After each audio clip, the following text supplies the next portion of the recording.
I know I put pictures of Willie the cat when I was a little kid. I put up pictures of him and told the story of how Dennis Zogelman threw him through the kitchen window when I was a little kid. There's a few videos on there where I mention that. There's a We got a house dog, a cocker spaniel house dog. Got him as a puppy over at Huntingburg when I was what was I, 10 or 11? Uh, that poor dog. Every every animal we had is kind of like a tragedy story. I mean, all stories kind of end in a tragedy of some sort, don't they? But when you have such dysfunction as these two idiot parents of mine, I use that word just as a reference. Um, when you have that level of dysfunction and just unloving bullshit, nothing's gonna end up good. Doesn't matter whether you got a goldfish or a cat or a horse or a dog or what's going on. Um, yeah, it's just gonna be a sad business. So I hate to think about it, but I don't think I want to put his picture. I named him Tet, T-E-T, Tango Echo Tango. And the reason I did that is because at the time, my favorite one of my favorite TV shows was Airwolf, and Stringfellow Hawk had a dog he named Tet after the Vietnam Tet Offensive, which is so silly, right? Name your dog that. Uh, but it's Hollywood TV. Well, as a kid, I thought, well, that's what I'm gonna do, right? So anyway, the poor dog didn't even have a good name, but he was a house dog. Don't know how many years we had him. What was it, 5 or 6 maybe? Um, don't know if I want to get into how he died, but my story is basically how after 15 years of being married, these two fucking clowns, Brenda and Dennis, my mom and the old man, ended up getting divorced. Why these two fucking clowns? The fact that these two clowns stayed married for 15 years in and of itself, considering how much just stress and hate and unloving bullshit these people just created. Just that in and of itself is a testament to how screwed up they were. At most, they should have stayed married till I was 5, and then when the cat went through the window, that should have been divorce right there. But I guess they wanted to try another 10, you know, not for a marriage sake, but for the sake of drama and dysfunction and hollering and screaming. Really pathetic. And I grew up with that shit. So turns out if you were a pet in the house, well, you might get a little of that on you too.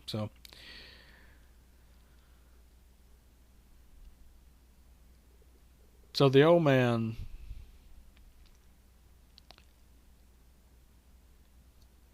he would come home drunk a lot. He'd come in the back door, drunk or sober, or something like that. He he didn't go home sober much, but he'd come in the back door, hang a left, and go in the dining room, throw his coveralls or coat or whatever on the over the chair, and then in the closet, he on the shelf, he'd throw some pocket change or whatever he had in like a whipped cream bowl on the shelf. And then one of the closets was where he hung his shirts and that kind of thing. He had false teeth on top from the time he was a teenager. I think it was one of those dentists pulled some teeth to get money type deals. Many dentists are like the biggest con artists on this planet. They have ripped off so many millions of people in this country. But anyways, he had false teeth on top. And he was pretty good, even with all his drunken dysfunction. He was fairly good at getting those teeth put in a glass on a shelf in the bathroom most night, when he actually came home sometimes. Well, that was the routine anyway. I seen him come home, passed out in the truck in the driveway. Next morning, there he'd be, sun shining. He's passed out, been there all night, or for a few hours at least. Then he passed out on the porch, passed out on the floor, passed out slumped over the kitchen table, passed out in the bathtub, and on and on. And that was my childhood. That's how it went. So one morning, he came home this night, and he made a left turn into the dining room, and he passed out on the floor.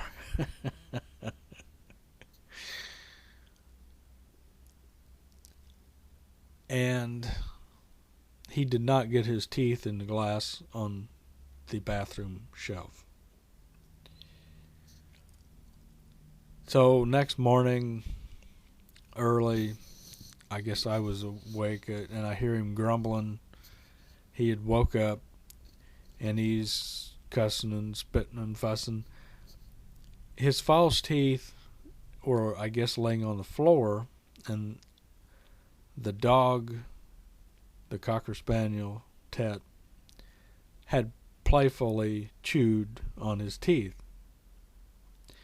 So I don't know if the teeth fell out of his mouth. I don't know if they fell out of his pocket. I don't know if they were in the pocket and got, a coat pocket, a shirt pocket, or what. Anyways, the dog chewed on his teeth and broke the plastic corners off these teeth. They were still together. It was all whole, except the corners were broke off. And I guess, so he rinses them off or whatever, and he puts them in, and they won't stay in. Because the corners are broke off. I guess the corners of these things are very crucial to keeping them from falling out. So now he's spitting and fussing even more, and the dog, and carrying on. That damn dog does, on and on and on. Well,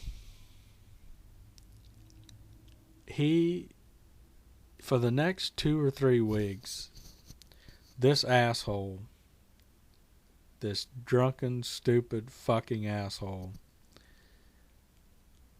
carried on about how this dog was to blame for his teeth being broke. And that damn dog's got to go. We got to get rid of that dog, that son of a bitch. Now,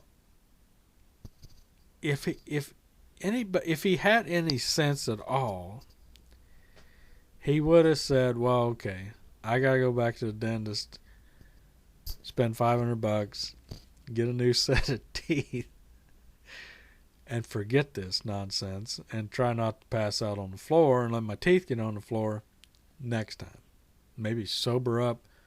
Who knows? Maybe even go to an AA meeting. There's an idea. Nah, we ain't gonna do that. Okay. Instead, it's all the dog's fault. Tet. It's the dog's fault. That damn dog did it. And he wasn't joking around. He was like, he had a fart in his brain that dog caused this problem, and we're getting rid of that dog. And my mom was like, no, we're not getting rid of that dog. It was kind of like, just shut up about it. 2-3 weeks down the road, he's still fussing and bitching about this and won't let it go. That's how stupid this motherfucker is. Look at this motherfucker. This is a stupid motherfucker you're looking at right here. Dumb ass motherfucker. Too dumb to know how dumb he really is. He won't let it go. On and on and on about gotta get rid of that dog. Okay, so let me set this up a little bit for this scene that took place on the back porch in the midst of all this false teeth, Cocker Spaniel drama. So when I was, 11 or 12?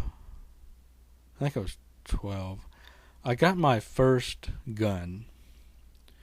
It was a Marlin 783 22 Magnum.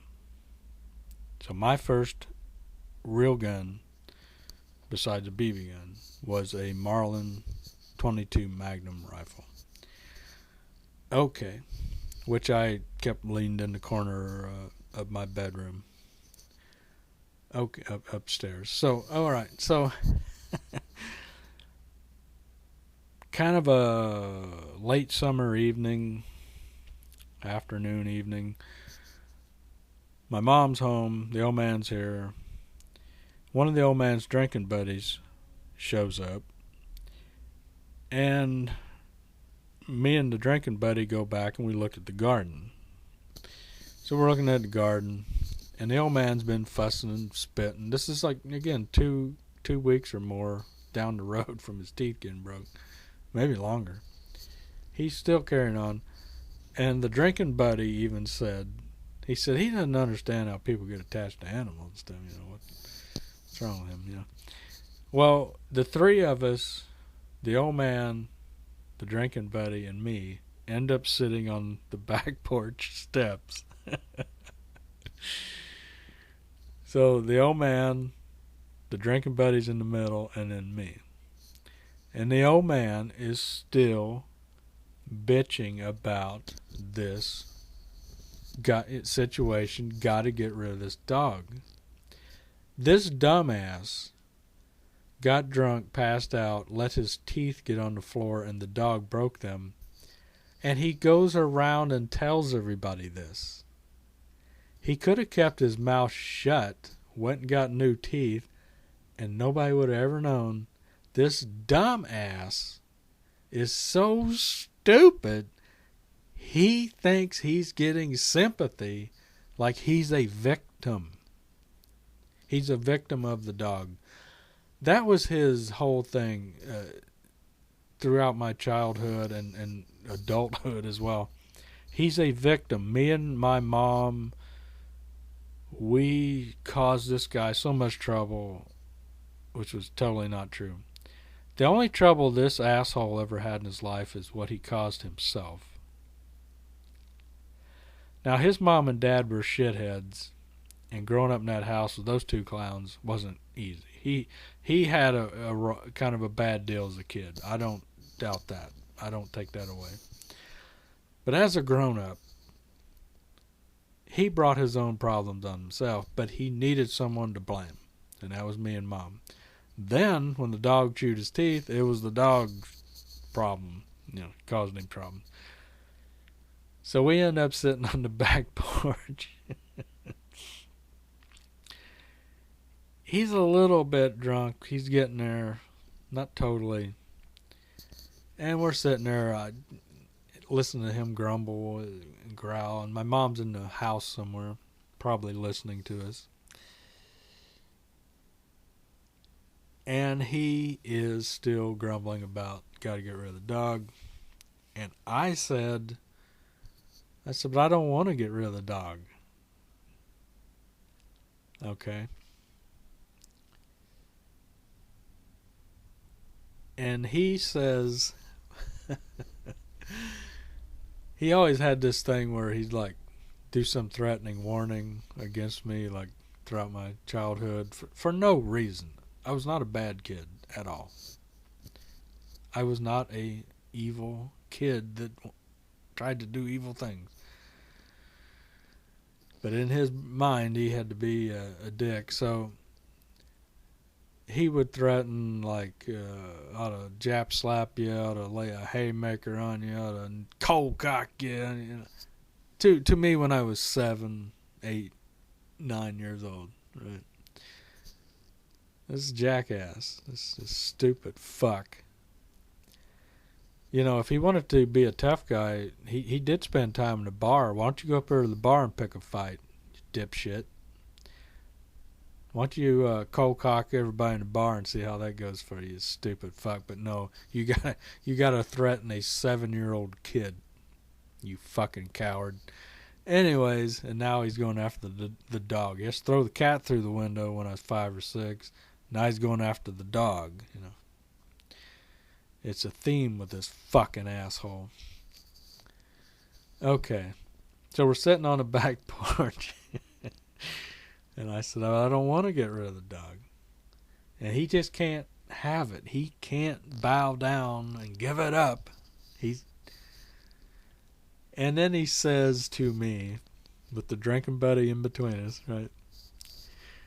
He says, well, I'll tell you what, boy. The next time I step in a pile of dog shit, I'm going to grab you by the neck. I'm going to rub your nose right in that shit.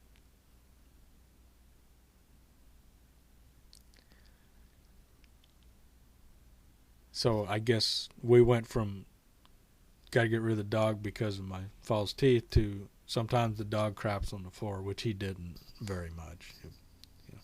And if things would have been a little more sensible around here, the dog could have got let out by responsible people a little more. It would have helped.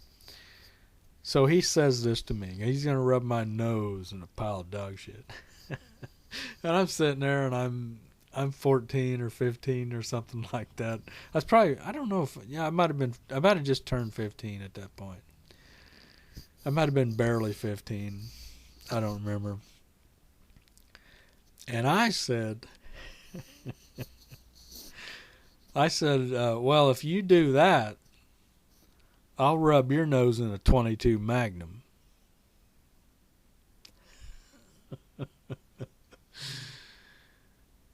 And he that took him back a little. And he said, you'll rub my nose in a 22 Magnum? And I said, yeah, that's right. Huh. You'll rub my nose in a 22 Magnum. I said, yep, that's right. Huh. Well, ain't that something? Now, for about the next better part of a minute, we all sat there in silence.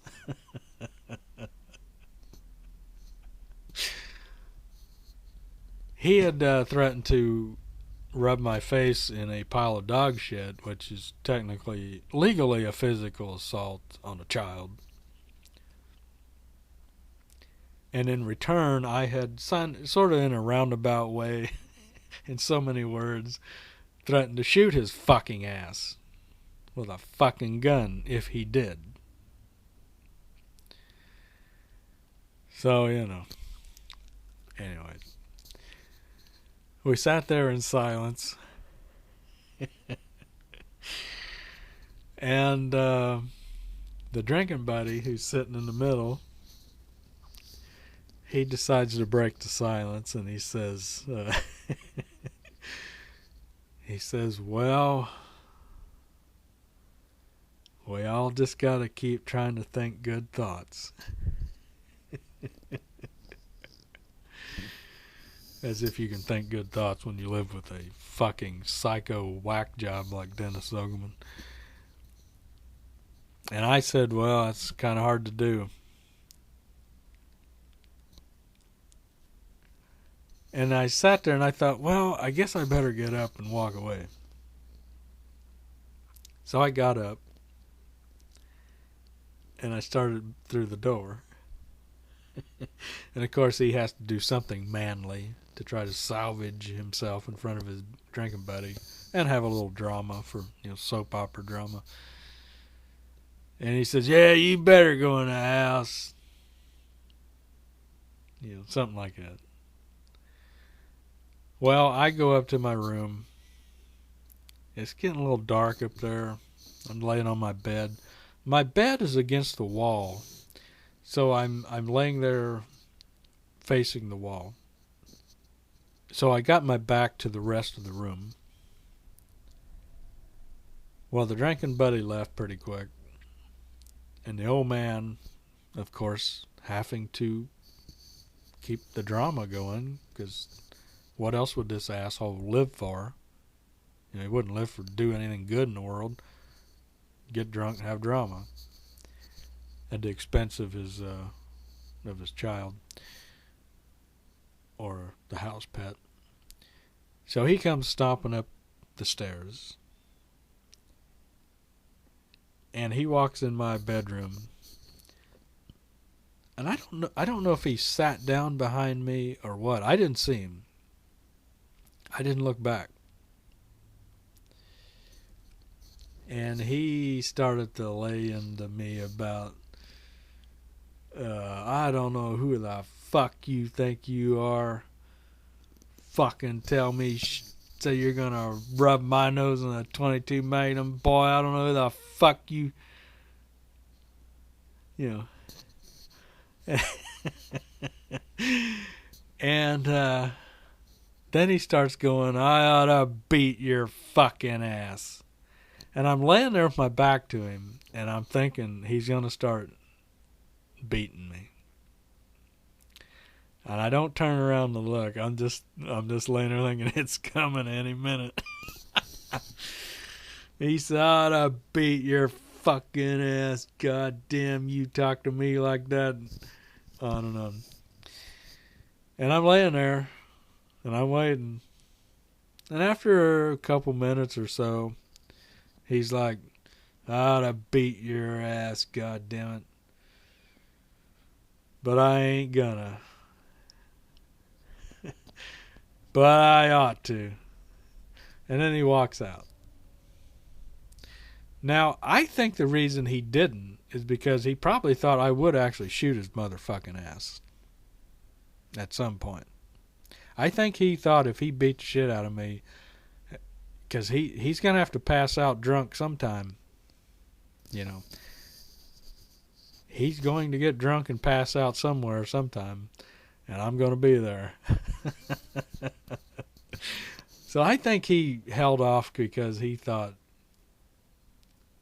the shit could get real. Like, it won't just be words. I don't know. But what a stupid motherfucker. What a stupid piece of shit. To create and bring that kind of fucking drama into the life of a kid. I mean, what a fucking scumbag.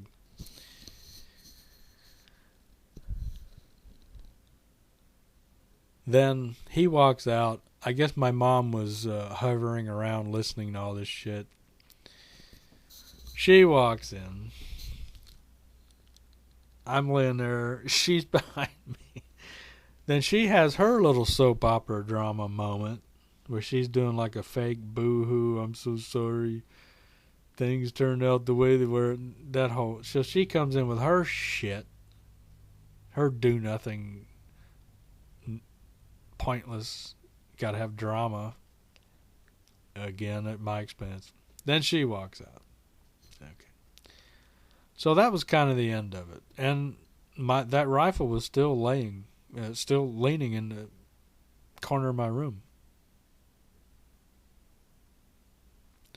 There's something I'm leaving out of this little story in my room.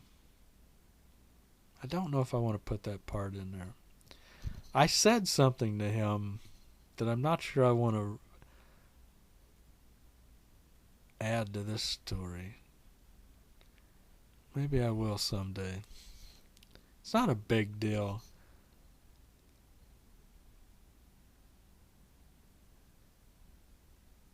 But anyways,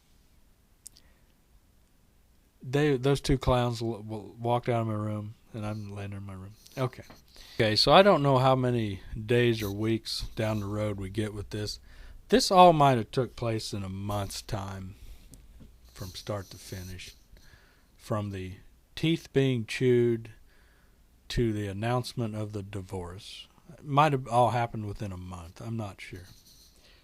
Well, maybe it was the next week after our little porch conversation. The old man was hanging around with a couple drinking buddies. They were at the house. I don't know where the hell I was, if I was in Jasper with my mom or where I was. I don't think I was hanging around with the old man and his buddies.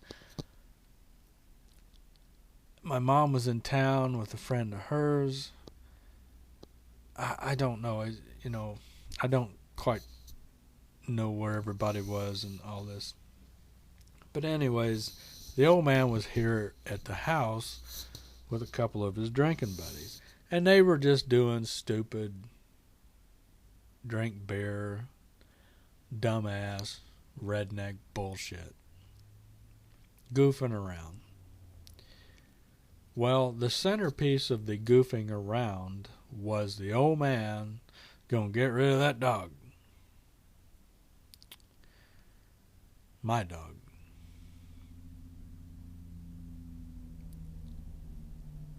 So,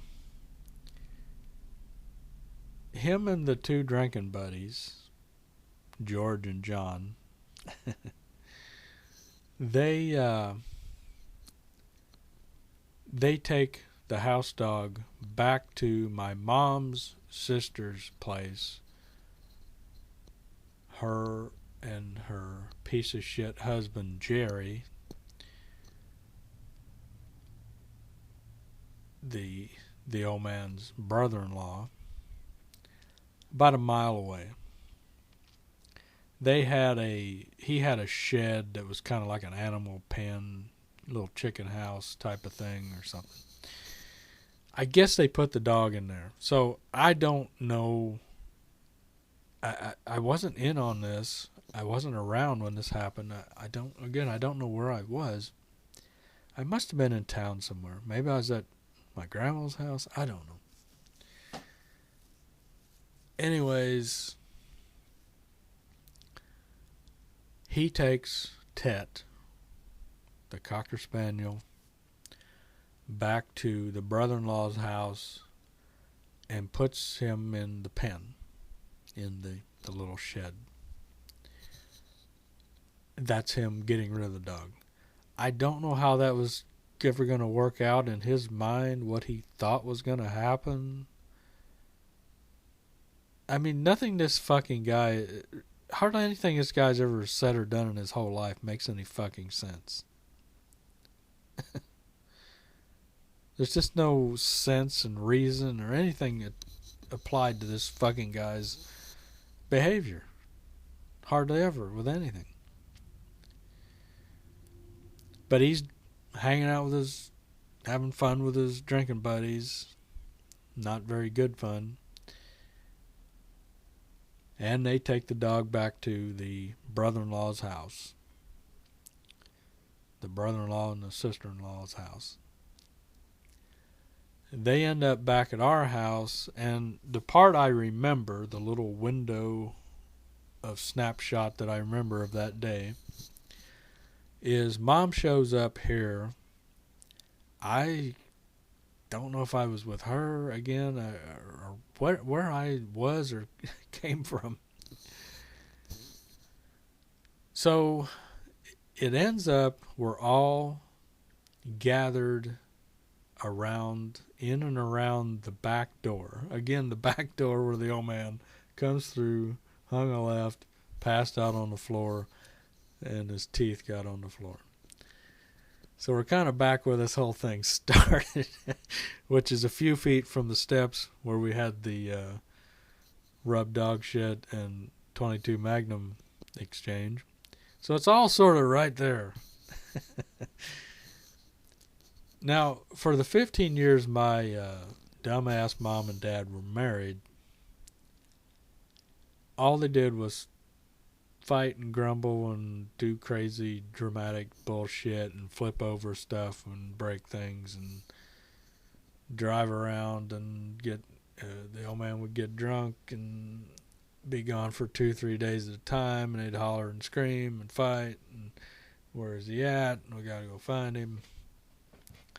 On and on and on. That was, let's just say from my age of 5 to now 15, we're talking about just a solid decade of this shit. We'll just cut it down to a solid 10 years of this bullshit, insane behavior that I had to live with from the age of 5 to now 15. With these two fucking clowns that couldn't and wouldn't straighten themselves out for the benefit of their one and only child. For the well-being and benefit. And there was the old man in that time. I remember he'd grab some shirts and leave and like not come back for 2 weeks, and then be talking about we're gonna get a divorce. This whole shit and thing, off and on, and the whole deal, and then he'd be back a week later, and the whole deal. This whole rigmarole with these clowns. Anybody who's lived with these kind of clowns, you know what I'm talking about. For people that had a fairy tale childhood, well, you might not know what I'm talking about. Anyway, so the old man, the two drinking buddies, George and John, Mom and her friend, and me are now standing in and around the back door of the house. I think John might have been outside the door, sort of, or maybe had his head sticking in, and the old man, it was sort of in the doorway, as I remember. And my mom was kind of in that mood of, you know, when women got that I ain't gonna take this shit no more mood.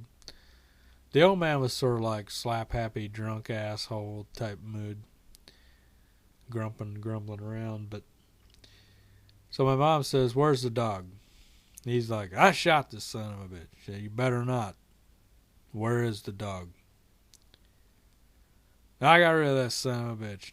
Where is the dog?" At some point, he admits, "I took him back to Jerry's. That's where the son of a bitch is going to stay." She says, "You go get that dog and bring that dog back here right now." "I ain't going to do that."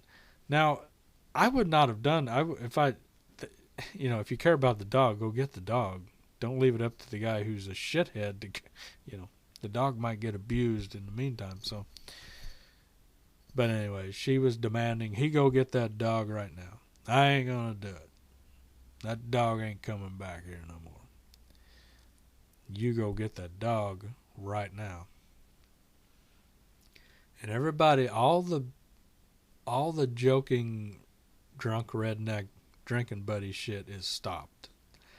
And everybody's just standing there looking and listening. And we're all like in a 5 square foot area. It seems like we're all just somehow in and around the doorway in a very small area.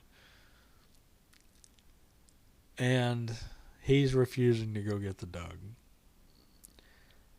And within a minute or two of that, she says, Well, I'll tell you what.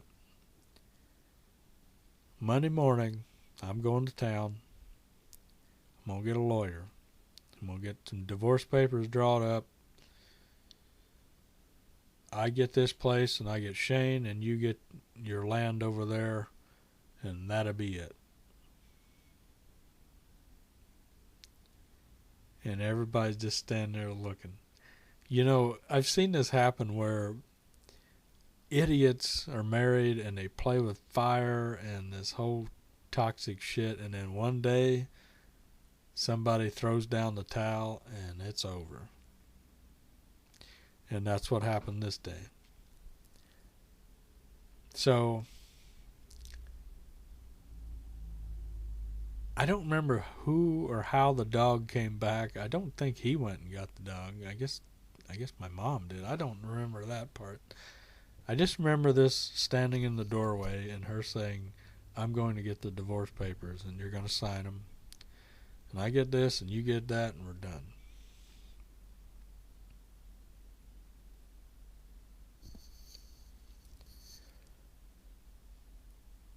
Now,